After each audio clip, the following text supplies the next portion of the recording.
McNabb, and I'm here with Kimberly McNabb.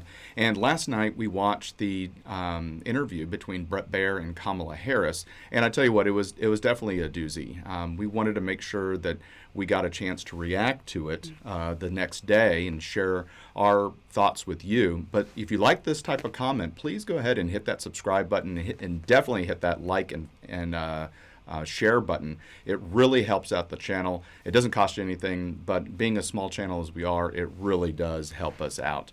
But last night, it was an interesting look for Kamala Harris to have her first interview on Fox News.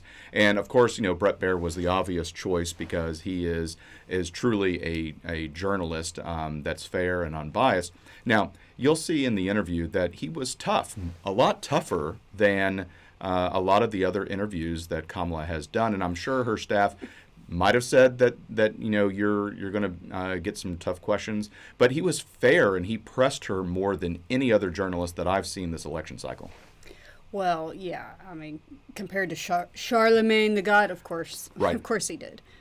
But if you don't want to go to an event, sometimes you purposely make yourself 15 minutes late, and you might leave the party early, and if you're doing well in a sport or something, you want to keep going. You're feeling good. And if you're not doing well, you kind of want to get out as soon as you can, and she left early. Yeah, that was a big point of contention. We're just showing the actual interview. So Bret Baier has an hour-long show, and so he had about 3 minutes prior to the interview and about 30 minutes after the interview where he discussed the interview. So we're just going to be concentrating on just the interview portion of Bret Baier's show. But still, she had negotiated 30 minutes, and so it was going to be a 30-minute interview. Her staff renegotiated and said, we can give you 20 minutes. But then she showed up 15 minutes late. And so what happened is showing up late and then, going through getting mic'd up and things like that ate into that time. And so Bret Baier wasn't able to get through all of his questions. He had a lot of questions, but they had to do a hard wrap. One, Kamala Harris's staff was saying, look, we need to get out of here. But also the Fox News staff has to turn around the footage in order to upload it, similar to any YouTube video, you upload it in order to get it on a show and prepare it, for broadcast. And so they were running up against a really hard stop, and you'll hear that in the interview. But still, it was a shame that more questions couldn't get asked. Well, also her answers did not help. For someone who wants to eliminate the filibuster, she filibustered a lot with her same old recycled taglines. Yeah, we'll get into comparing some answers that she had in this interview to the answers that she gave in other interviews. But really, the sad part about this was she had these long-winded, pre-prepared answers that actually didn't match the question. Answer the question. But she ate up a lot of time with these pre-prepared answers, and so Bret Baier did have to interrupt her a few times. Look, I'm asking for a number, and you're giving me a soliloquy. Yeah. Right. So we're gonna pull up this interview. To my exclusive interview with Vice President Harris. Madam Vice President, thank you for the time. Thank you. It's good to be with you, Bret. Voters tell pollsters all over the country and here in Pennsylvania that immigration is one of the key issues that they're looking at this election, and specifically the influx of illegal immigrants from more than 150 countries. How many illegal immigrants would you estimate your administration has released into the country over the last 3.5 years? Well, I'm glad you raised the issue of immigration because I agree with you. It is a topic of discussion that people want to rightly have.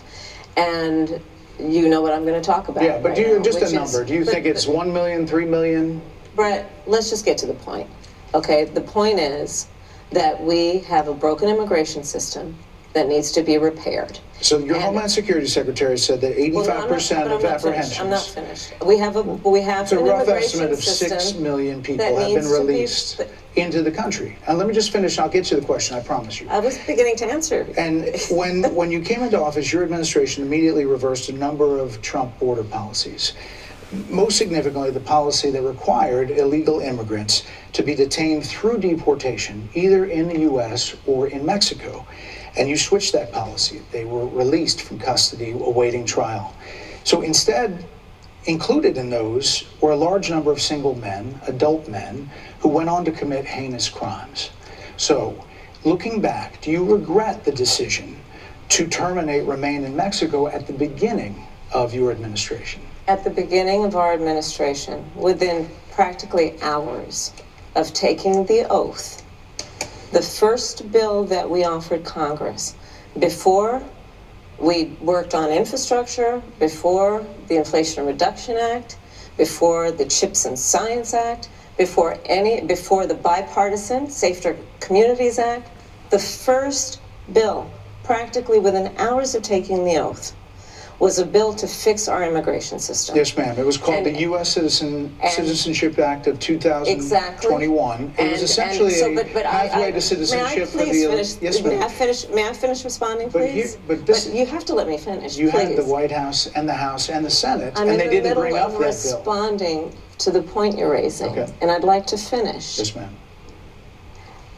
We recognized from day one that, to the point of this being your first question, it is a priority for us as a nation and for the American people. And our focus has been on fixing a problem. And from day one, then, we have done a number of things, including to address our asylum system and put more resources, getting more judges, what we needed to do to tighten up penalties and increase penalties for illegal crossings, what we needed to do to deal with points of entry between border entry points. That's the work we did, and we worked on supporting what was a bipartisan effort, including some of the most conservative members of the United States Congress, to actually strengthen the border.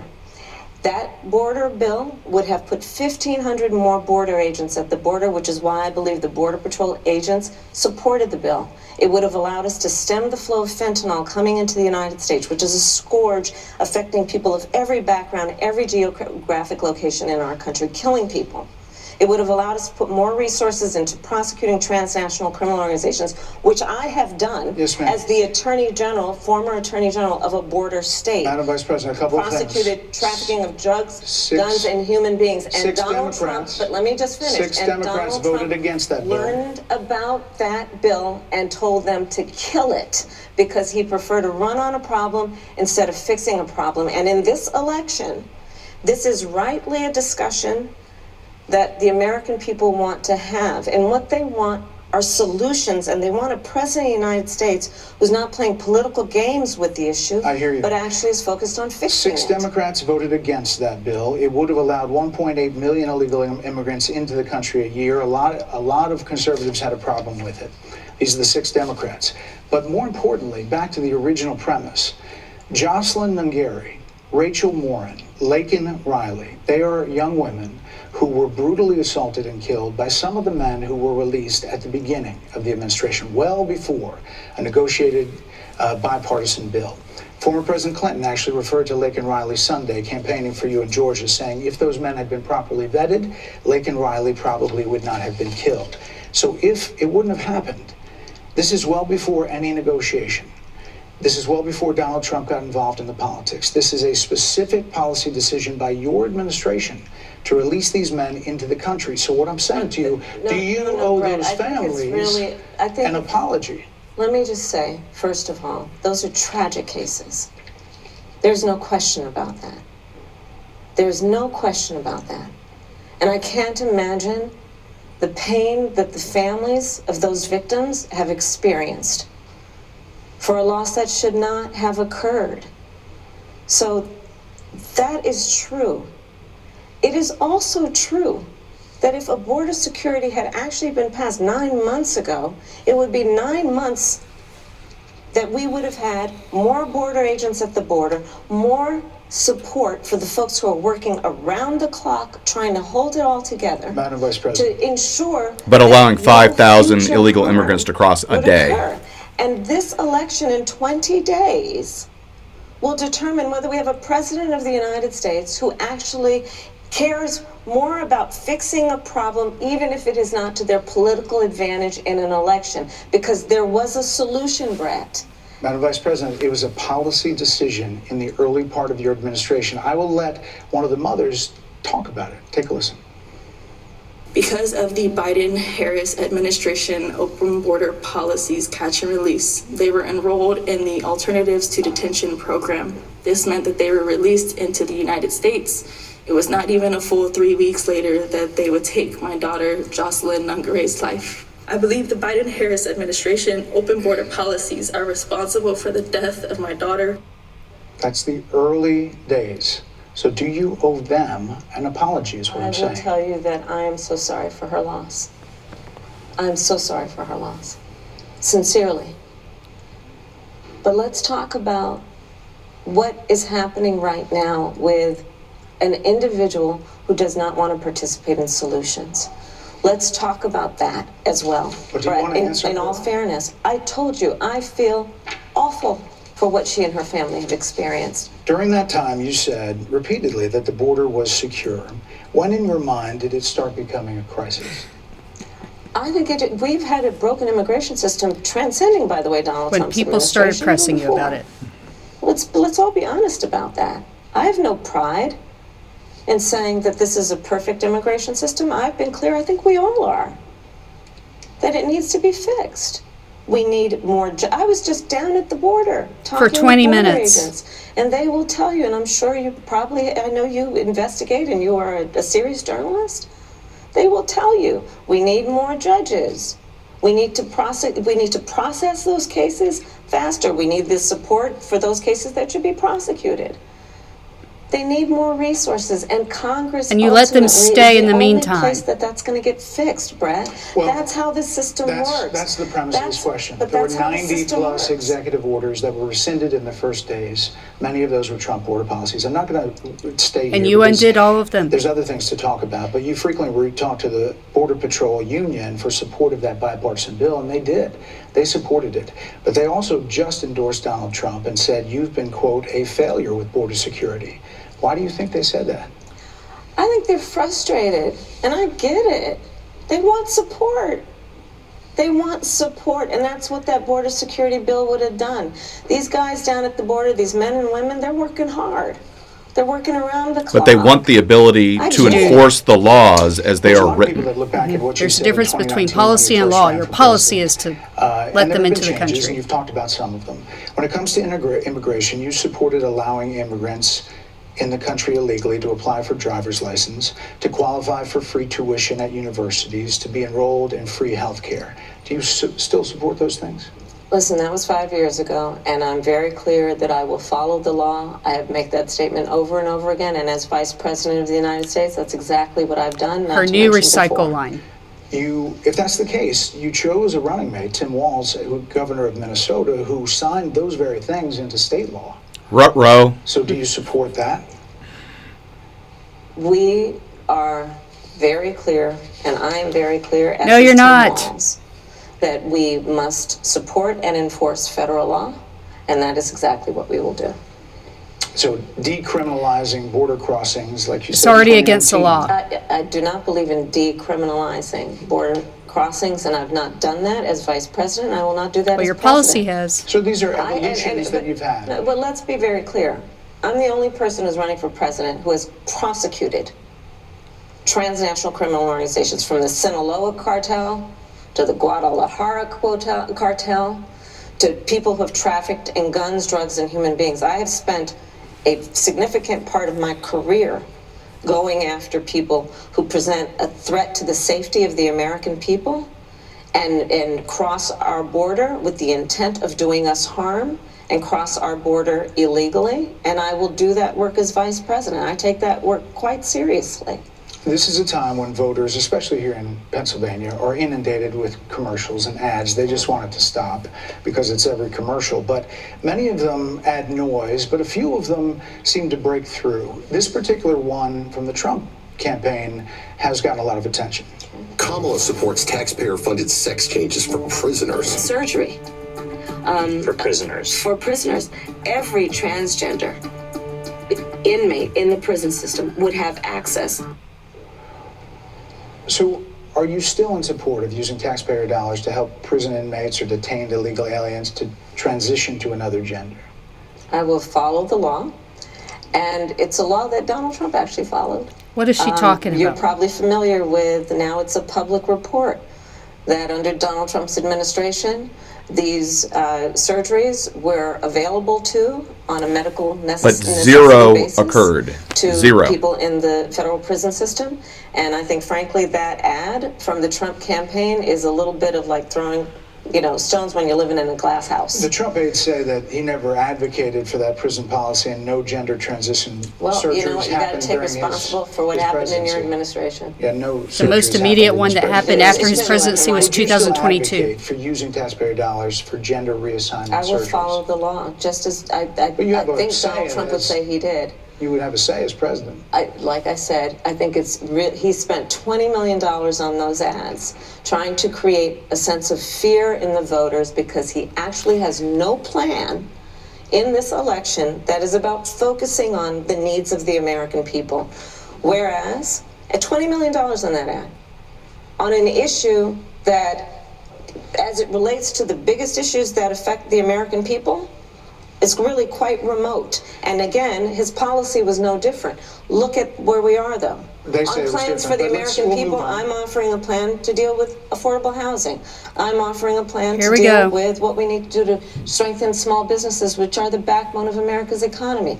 I am offering a plan that is about taking care of young parents and giving them the support they need. My plans for the economy will strengthen the economy, as have been reviewed by 16 Nobel laureates, Goldman Sachs, Moody's, and recently the Wall Street Journal, which have all studied our plans and have indicated my plans for our economy would strengthen our economy, his would make them weaker, Why do you would think more ignite people say- inflation and invite a recession by the middle of next year. Those are the facts. Why do you think more people say they trust him on the economy than they trust you? I think that when you look at an analysis of our plans for what we would do as President of the United States, it has been clear to those who study and understand how economic policy works that moving forward, because I do believe the American people are ready to turn the page on the divisiveness and the type of rhetoric that has come out of Donald Trump. People are ready to chart a new way forward, and they want a president who has a plan for the future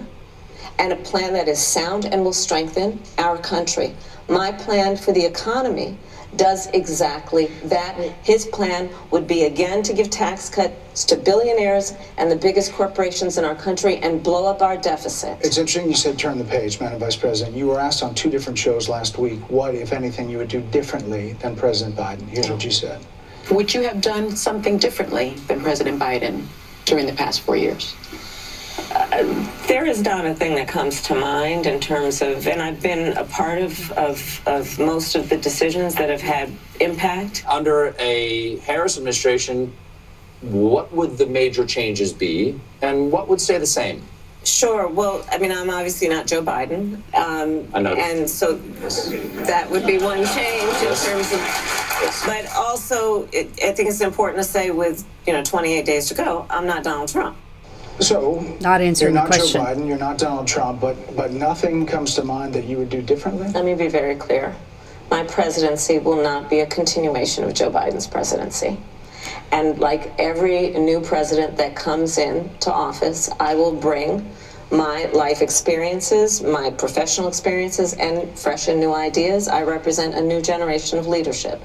I, for example, Nothing I'm burger. someone who has not spent the majority of my career in Washington, D.C.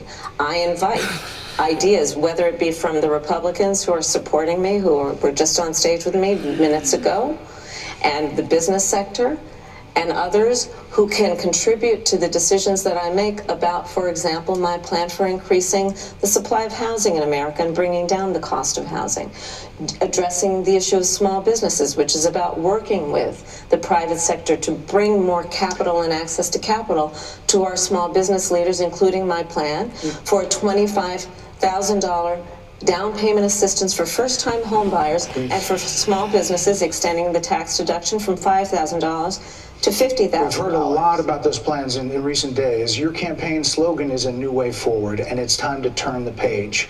You've been vice president for 3.5 years. So what are you turning the page from?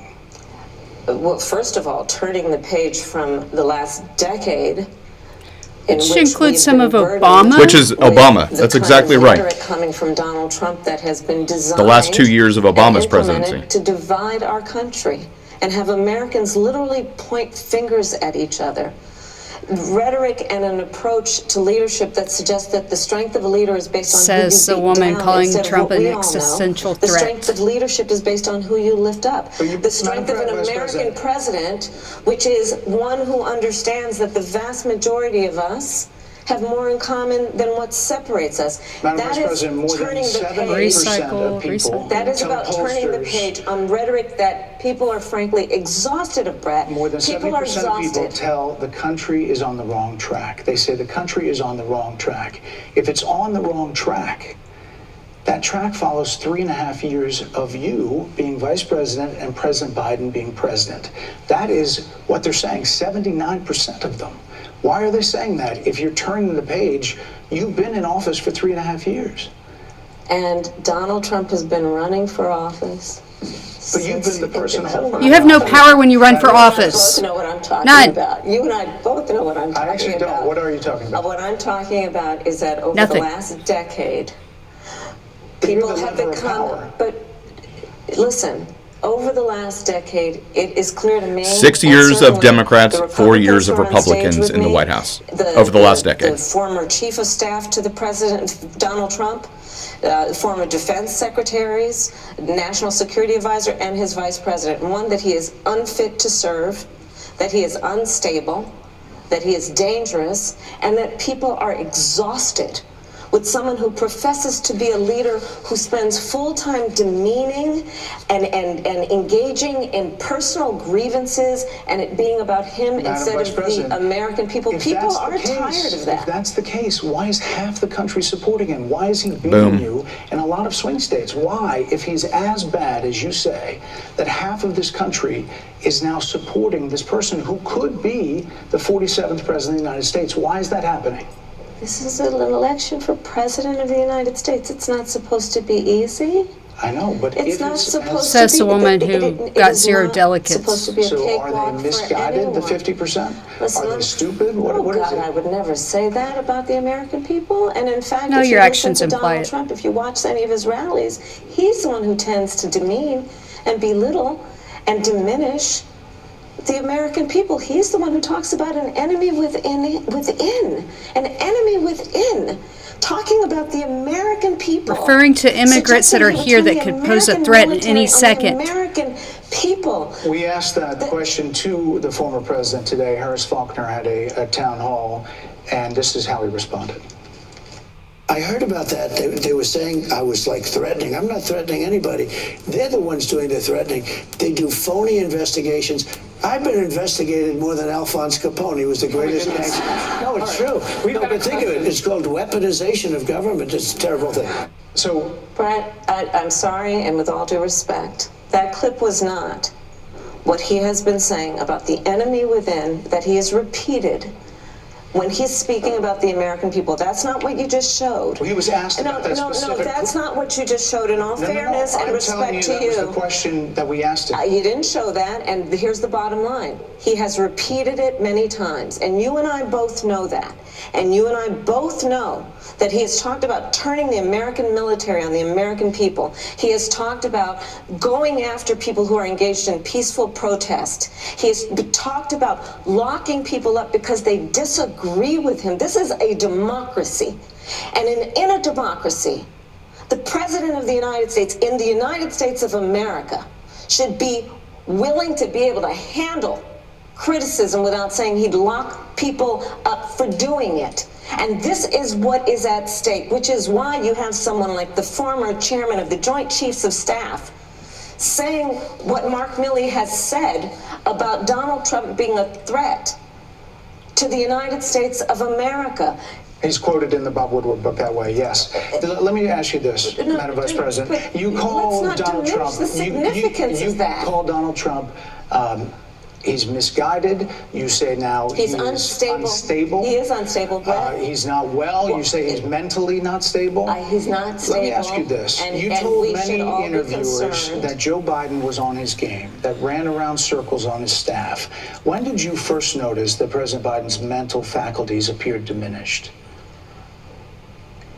Joe Biden, I have watched from the Oval Office to the Situation Not answering. Room, and he has the judgment and the experience to do exactly what he has done in making very important decisions on behalf of the American people. There were no concerns raised? Brett, Joe Biden is not on the ballot.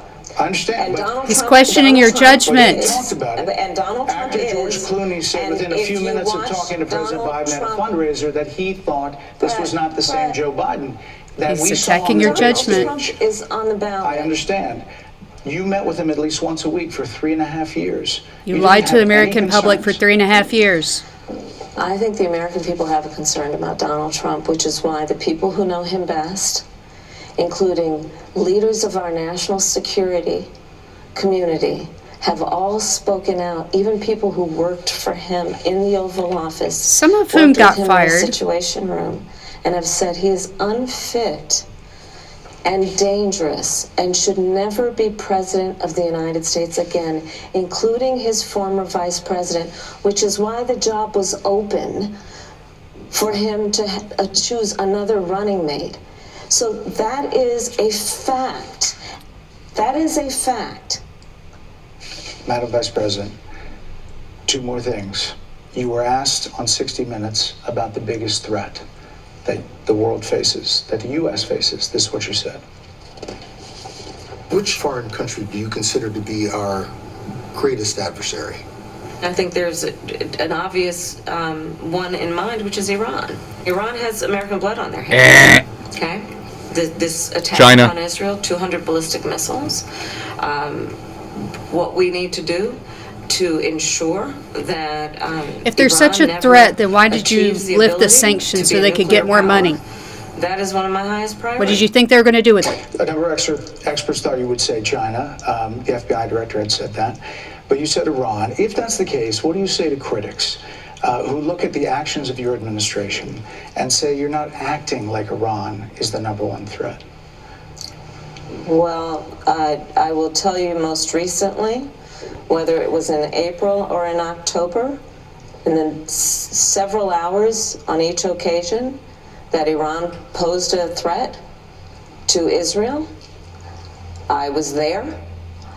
Most recently in the Situation Room, in the most recent attack, working with the heads of our military and doing what America must always do. A lot of filibustering to for time. defend and to support Israel in its requirement to defend itself, and to give American support to be able to allow Israel to have the resources So far she said to nothing. defend itself against attack, including from Iran and Iran's terrorist proxies in the region. Right. And that But those is, proxies were getting and funded by my Iran. commitment to that is unyielding and unwavering. Critics just say that you either relaxed or failed to enforce sanctions on Iran, allowing all of this money to flow into Iran, like billions. Let's go back oil to Donald profits. Trump, who pulled out of gotta the attack deal Trump again. that would have actually put But here are Iran in check. the estimates and then in billions it was during Donald Trump's that go administration towards that the Iran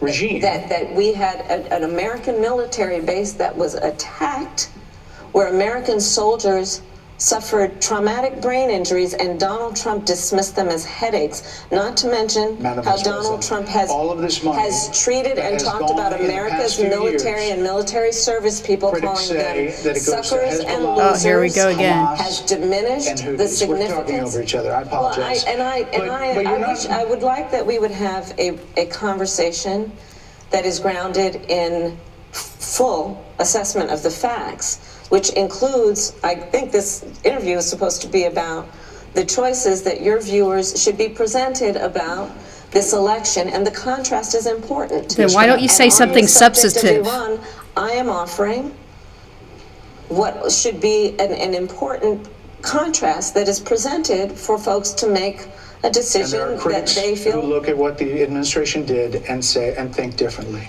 Madam Vice President, they're wrapping me very hard here.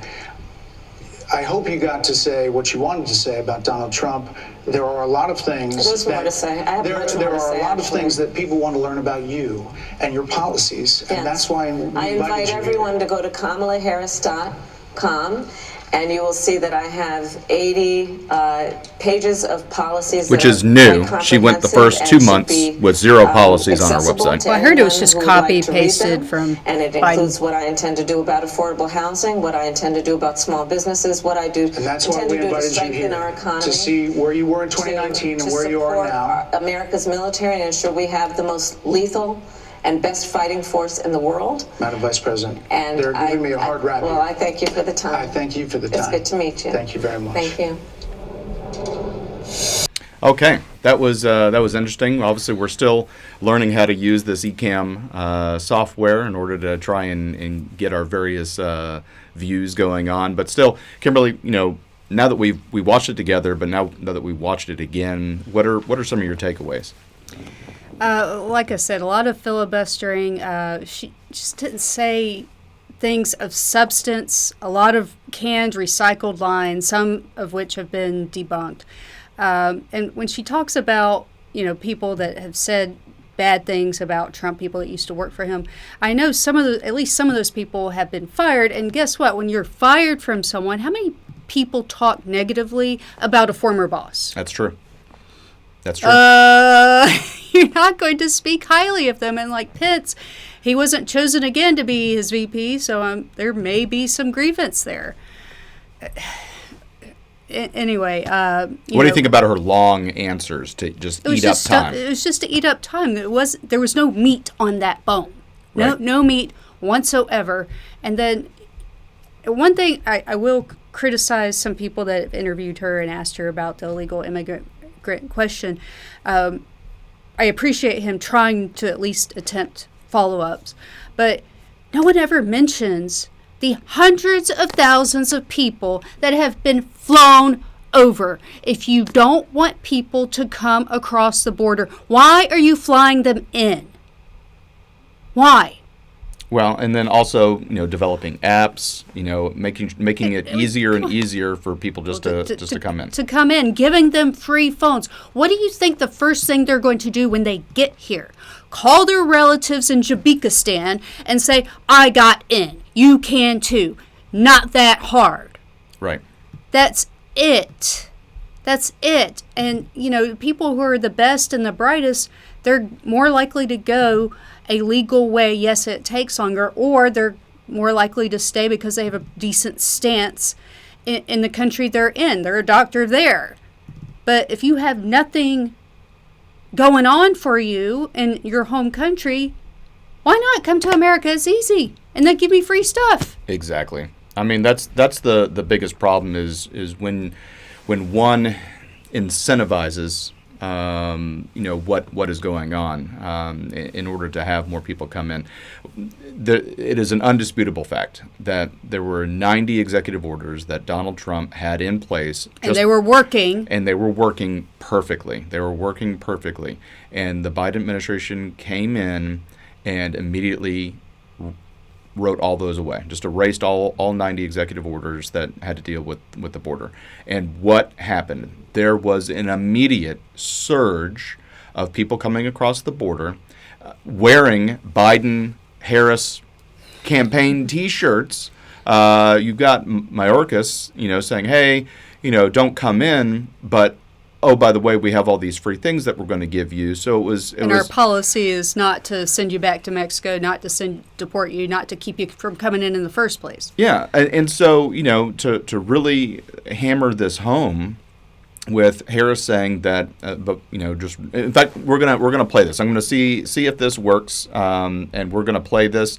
Hopefully, we can get it to work, but we'll see. What we can do. But here is an interview with Charlemagne the God, and is asking Harris the same question the same question, and then the same question being asked by Bret Baier, and you tell me if there's any similarities that would lead you to believe that this is a canned. This is one of many examples we could give. Right, that is a canned response. So it's not an interview. It's if you're asked this question, here is just the canned answer, and you tell me if these are similar or not. Doesn't the Biden administration have to take some blame for the border, though? A lot of the blame? Because, I mean, the first 3 years, y'all did get a lot of things wrong with the border. No, Charlemagne, within hours of being inaugurated, the first bill we passed before we did the Inflation Reduction Act, before we did the Bipartisan Infrastructure Act, before we did the Safer Communities Act to deal with gun violence, first thing we dropped was a bill to fix the broken immigration system. So, looking back, do you regret the decision to terminate Remain in Mexico at the beginning of your administration? At the beginning of our administration, within practically hours of taking the oath, the first bill that we offered Congress, before we worked on infrastructure, before the Inflation Reduction Act, before the CHIPS and Science Act, before the Bipartisan Safer Communities Act, the first bill, practically within hours of taking the oath, was a bill to fix our immigration system. Yes, ma'am. It was called the U.S. Citizenship Act of 2021. Exactly. It was essentially a pathway to citizenship for the... Yes, ma'am. May I finish responding, please? But you have to let me finish, You please. had the White House and the House and the Senate, I'm and they didn't bring up that bill. I'm in the middle of responding to the point you're raising. Okay. So here we go. He's way nicer than I would have been. Yeah, I mean, so here we go. The issue is she has these canned response, and they take a lot of time, right? That they're eating, they don't answer any questions. and she knows she only has to parry for 20 minutes. Because that's how long that her staff let her run the clock. Run the clock. So she's running the clock. So as long as she can make these answers 7 minutes each, then she doesn't have to really power through the questions, and then she gets to check the block that she was tough enough to go on Fox News. And in reality, she's just not making sense. And they're pre-prepared. You could see exactly the order of her saying to Charlemagne versus to Bret Baier, hey, within hours of taking the oath of office, this is what we did, and we did it ahead of these bills. And it's the exact same answer that she gave to Bret Baier, and you can just see them side by side. So it's a canned response. It's not a legitimate answer to a question. It was, if you're asked about immigration, here is your canned response. And so I kind of think that that's a little disingenuous. Well, also, she mentioned, I'm the only one that's prosecuted transnational gangs, blah, blah, blah. Yep. I'm like, when was the last time people were happy with California's immigration problem? I can't think of a time, and damn sure not during her time as AG. Yeah, no, I completely agree. One of the things I think is truly just a travesty is Bret had a lot more questions to get to. He had a lot more questions to get to, and she was able to give these long soliloquy answers, just as you said, just to run out the clock, and give her some street cred to say that she went on Fox News. But here's the bottom line: 78% of Americans, I believe it said 79% of Americans do not agree the direction that the country is going. And she talks about the last decade.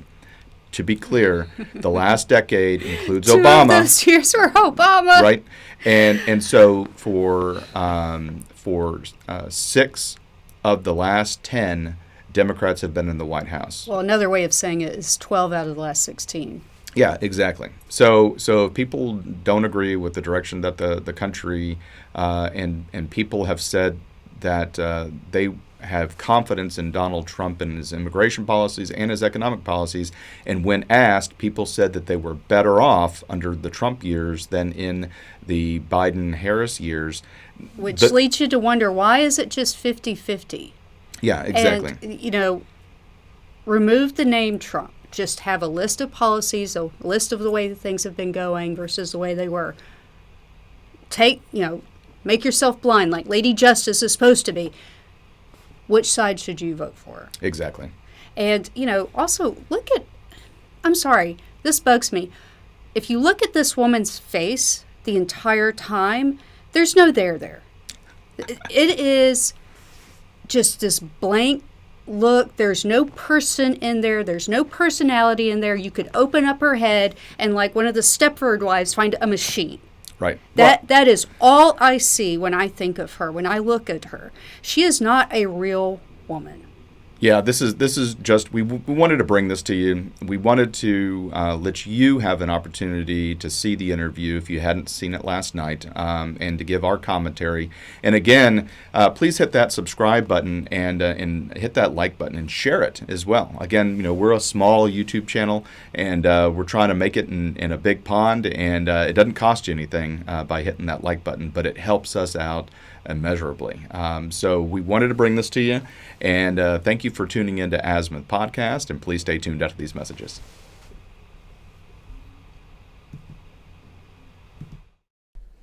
Hi, everyone. Thank you for listening. If you enjoy our show with all the stories we share, we would love your support. And it's as easy as clicking that subscribe or follow button. This will ensure you never miss an episode and keeps us bringing you these important stories. Your support makes a huge difference. Thank you so much for being part of our podcast family. Thanks, and keep tuning in.